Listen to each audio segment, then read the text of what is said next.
Inside Utah Politics. Thanks for joining us. I'm Glenn Mills. It is time to go inside Utah politics. You may have never heard of payment in lieu of taxes, or PILT, but it's the center of a bipartisan effort on Utah's Capitol Hill. We are digging into that this morning with State Representatives Kevin Stratton, a Republican, and Brian King, a Democrat. Gentlemen, great to have you on the show. Thanks for being here. Thank you. Representative Stratton, let's start with you. Give us a little background on PILT. Well, as we look at the history of our public lands, we transitioned in the 70s from one of disposal to one of retention at the national level.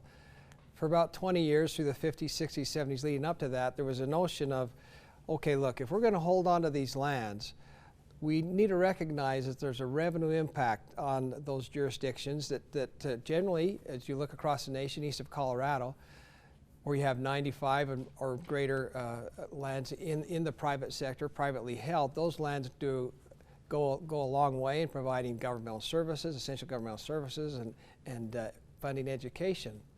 Here in the West, we're at a disadvantage. In Utah, for example, 54 million acres, we have about 34 million, roughly 67%, that are publicly held. And we love our public lands. We want to take care of them and have them productive and accessible and available for the recreation and tourism and all the good things that they bring.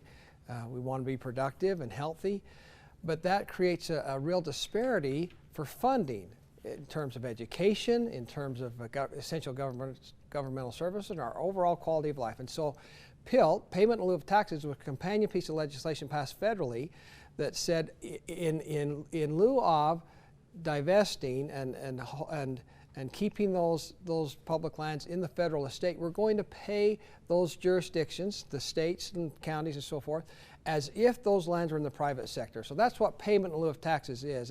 It's tax equalization, so that if someone moves from the east out here to the west, they have equal sources of funding for education, for law enforcement, for all the necessary and important governmental services, as well as impacting the quality of life. Okay, let's bring Representative King in.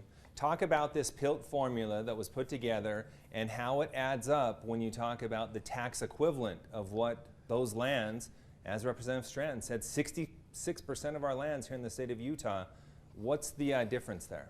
Well, I think the important thing about what we're talking about with PILT right now is that lawmakers on both sides of this issue and the Utah State Legislature agree that we need to come up with a better method for having the federal government pay us the amount of money in lieu of taxes that would otherwise be generated for the use of those lands if they were not held in federal hands.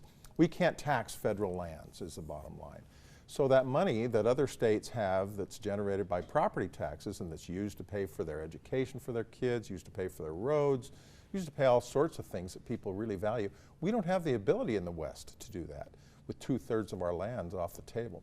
So this PILT idea is that what we're going to do is come up with a better, more objectively accurate way of valuing those federal lands and saying to Congress, you need to pay us much higher rates in the future than you have in the past. Okay.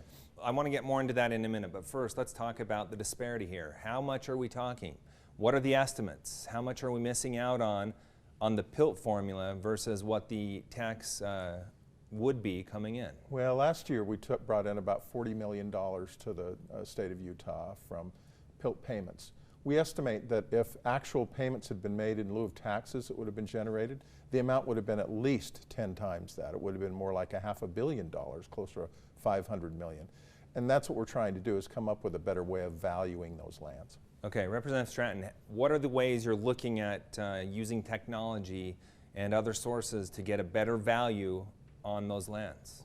With available technology today, we've been able to commission and then complete a study here in the state of Utah that's actually taken every acre of our publicly held public lands across the state and put in over 30 different variables to create what would be, if it was in the private sector or if it or alternate uses, what that actual valuation would be. We haven't had the technology until now to be able to do that. And you look at in a very short order, by putting in different variables, you can create that tax equalization amount that was intended in the 1976 legislation that was passed.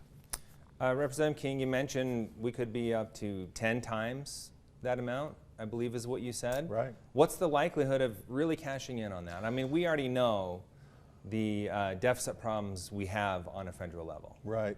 Well, I think that it's a fundamental fairness issue. I think if we join together with our states in the West together with us, and on a bipartisan basis, we increase the likelihood that we can exert political pressure, and it is a political question and a question of political power. We exert enough pressure on Congress, we can see these amounts go up. Look, if we can increase it by 2 or 3 or 4 times, we're increasing it significantly in the way in which we fund, especially in rural Utah, essential services for our kids, for roads, and for things like that in those rural areas. They really need it badly. So it's not an all or nothing thing. We're just acting in a way that I think is very responsible to increase the pressure, increase the likelihood that Congress comes up with payment amounts that even approach what we're losing out on compared to eastern states with the process that we've had since 1976 of preserving these federal lands in Utah rather than disposing of them and putting them in private hands. Representative Stratton, dig into a little bit more as to how that money could be put to use if it is 2, 3, 4 times more that we're able to bring in. First of all, if it's 1 time more, that's a 1% increase in our PILT payment. Not our 1% increase one time would greatly impact our weighted pupil unit spending. That's a 1% increase. And so we have challenges in terms of education funding, but we also have challenges related to our essential governmental services. The PILT payments can actually be used and allocated by the state. That's part of the legislation that was passed in meeting those needs. They would be directed first, foremost, we need to maintain that $39 to $40 million we're receiving to the counties as is. As we build from there, then, we have an opportunity to provide additional funding to our counties, additional money for education and essential governmental services. Okay. So that would be the issue, and we'll be working on a piece of legislation this coming session that will address those concerns. Okay, I was going to ask where we go from here, but you just answered that. I want to get into another important issue. This is bipartisan. You guys sit here together on this issue, representing both sides of the aisle. Representative King, you don't always see eye to eye with your Republican friends when it comes to public land. So why is this issue different?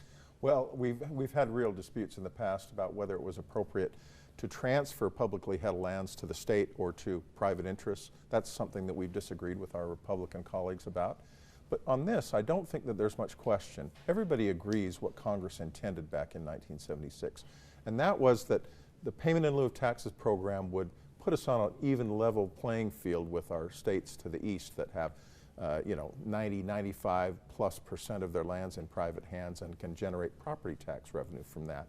So I think it's just a good policy for the kids in the state of Utah, their educational needs, for people in rural Utah particularly who are trying to do economic development, maintain their roads, and they're struggling to do that. It just makes more sense that we be on the same page with our Republican colleagues to increase those amounts. And that's what Congress intended. That's what everybody intended in 1976 when they restructured how we're preserving federal lands rather than disposing of them. All right, Representative Stratton, we have about 30 seconds left. Is it nice to have your Democratic colleagues on board? We love to work together, and I think Utah's at its best when we work together and come together. An interesting aspect that I would say is that the study showed is it's remarkable. We have 34 million acres of public lands.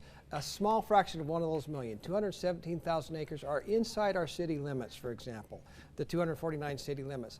That land made available would go a long way in helping our affordable housing crisis. We have another 441,000 within a mile. So there's really 3 different segments of our public lands that we need to address, and it's very, very helpful to have the information available to work with them. And there is great synergy, and it's a great thing because it brings out the best in Utah. All right, we're going to have to end it on that note. Gentlemen, appreciate the conversation, and we'll see how this pans out in the upcoming session. Thanks for being here. Thanks, Glenn. Thank you.